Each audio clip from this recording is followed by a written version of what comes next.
Y seguimos hablando acerca del desarrollo social y nos quedamos en el pasado segmento con un diagnóstico acerca de lo que está pasando tanto a nivel nacional como estatal.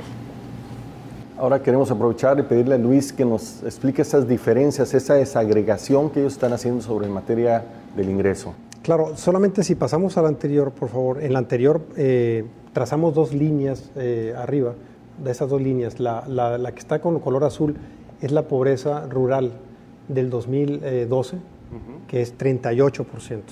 Y la pobreza, y ahí se observa, pero está invertido, el 38 va arriba. Exacto. Sí, está invertido ahí. Pero bueno, lo que diría es que incrementó la pobreza rural. En Sonora se incrementó de 35 a 30, casi 36 a 38, 2.2%. Y en la de la zona urbana pasó también se incrementó, porque observamos que también la pobreza total se incrementó. Cuando no se incrementó, en la parte extrema hubo una pequeña reducción, ¿no? Claro. Pero bueno, entonces observamos en la gráfica que seguía en esta precisamente, cómo la línea de cero que corta en cero es una línea, se dice, de nulo cambio. Cuando la curva está por abajo, quiere decir que ahí fue eficaz la política pública. Hubo una reducción. Cuando se va por arriba, la línea sólida de color oscuro, quiere decir que ahí incrementó, o sea, el cambio es positivo, ¿no? Entonces, y toda la mancha gris son intervalos de confianza estadísticos. Nada más lo que podemos decir es que las líneas grises están tanto positivas arriba y negativas abajo, lo que implica precisamente que los cambios no son contundentes, ¿no? Esa es la única parte y también aquí está para la zona rural. Hay un pequeño brinco en la parte inferior, hasta 520 pesos. Luego hay una caída, lo que implica que ahí hubo mejoría en esos tramos de ingreso familiar. Y luego es como medio errático el patrón, ¿no? Exacto. Entonces también esto nos puede garantizar de una manera u otra que los resultados para Sonora específicamente han sido, pues son erráticos y que de forma contundente tampoco pudiéramos afirmar que la pobreza extrema con estas técnicas se ha reducido de forma significativa. Doctor Camberos, pues queda claro pues que la política social le queda a deber al país, ¿no? Y que tenemos un problema de pobreza en aumento, ya sea si lo analizamos por ingreso, por carencia, pues bastante grave, ¿no? Y que no ha cambiado en los últimos años. Así es, aumentan los problemas, aumentan los retos.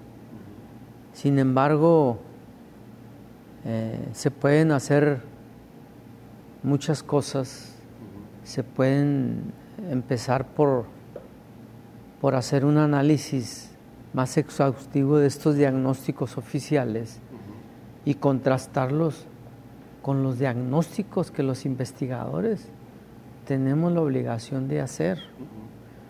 No porque desconfiemos de que el gobierno los haga mal o los haga bien. El Coneval es una institución que nos parece fue un gran acierto de los gobiernos pasados, así como el programa Progresa fue un gran acierto del presidente Zedillo, porque creó un programa que sentó las bases para obligar a los siguientes gobiernos a que atendieran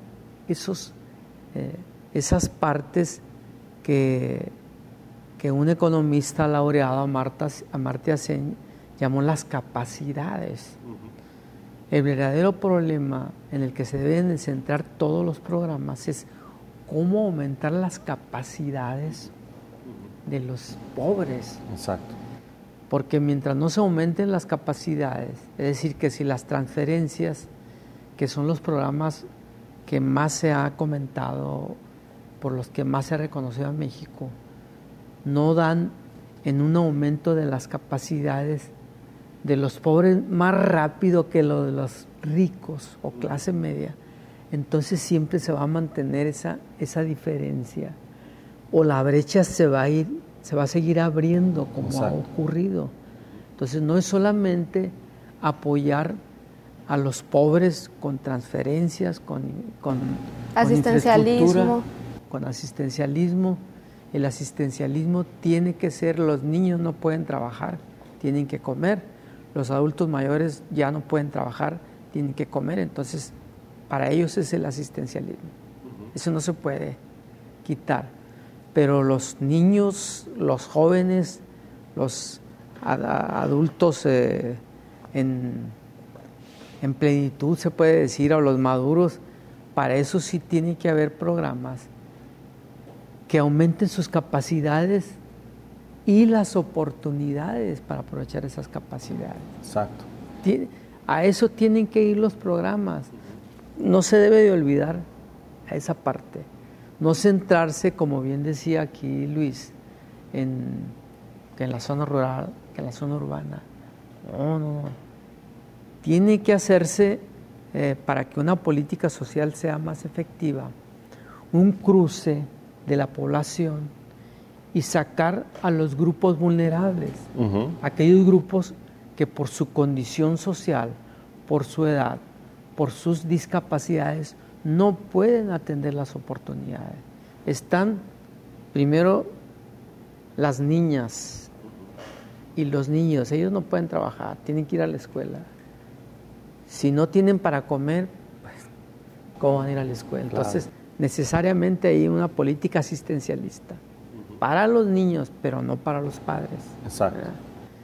Los grupos vulnerables, como los adultos mayores, ¿verdad?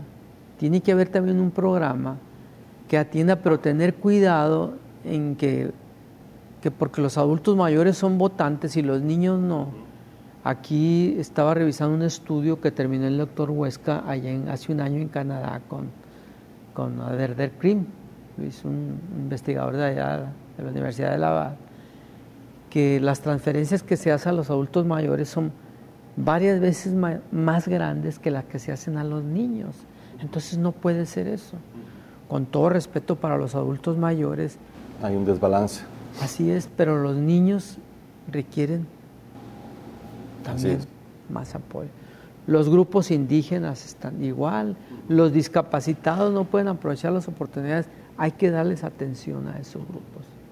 Si no los queremos ver en las calles ofreciendo un panorama triste y desconsolador para el país, que gravitan mucho sobre la imagen que dé el país al mundo.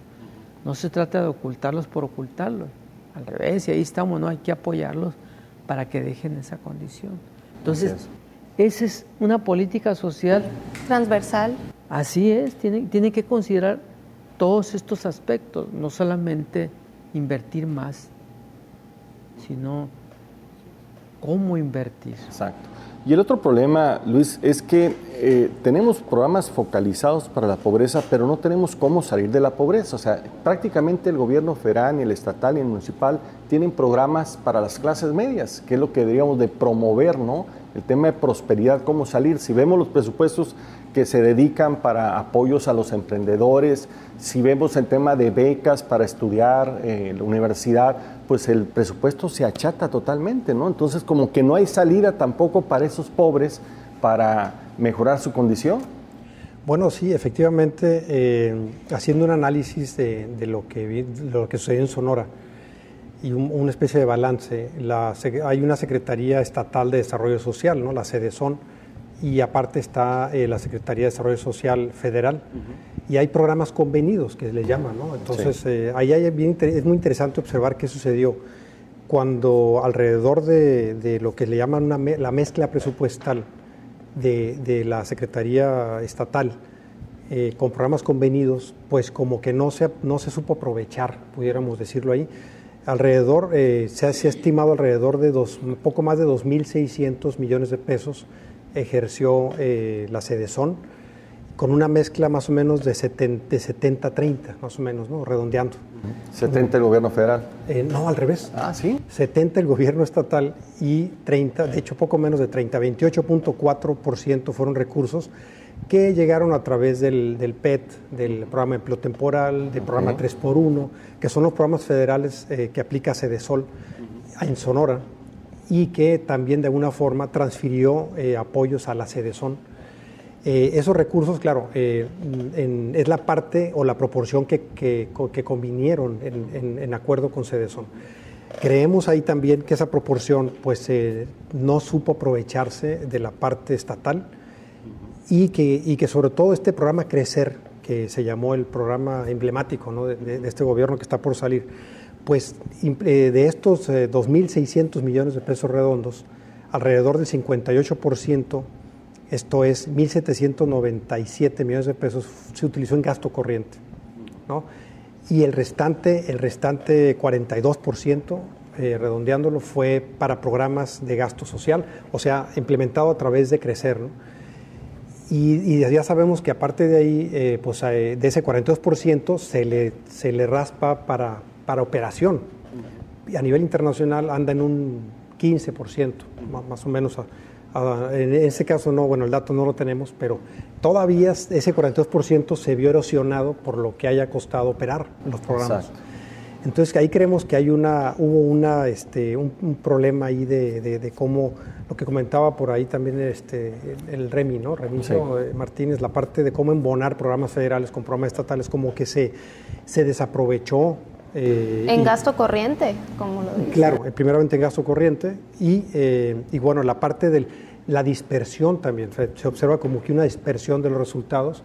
Por eso pues posiblemente todo esto que vemos aquí de que la parte rural no fue la misma proporción de la urbana. Una de esas razones puede ser precisamente este análisis y en segundo plano la creemos también que la base de los beneficiarios, o sea, al tener un padrón de beneficiarios por el lado del Estado y otro de la Cedesol federal en el tema de política social en Sonora, pues creemos que también ahí hubo una dispersión. Así es. Muy bien, estamos hablando sobre el tema de desarrollo social. Vamos a regresar un momento más con ustedes.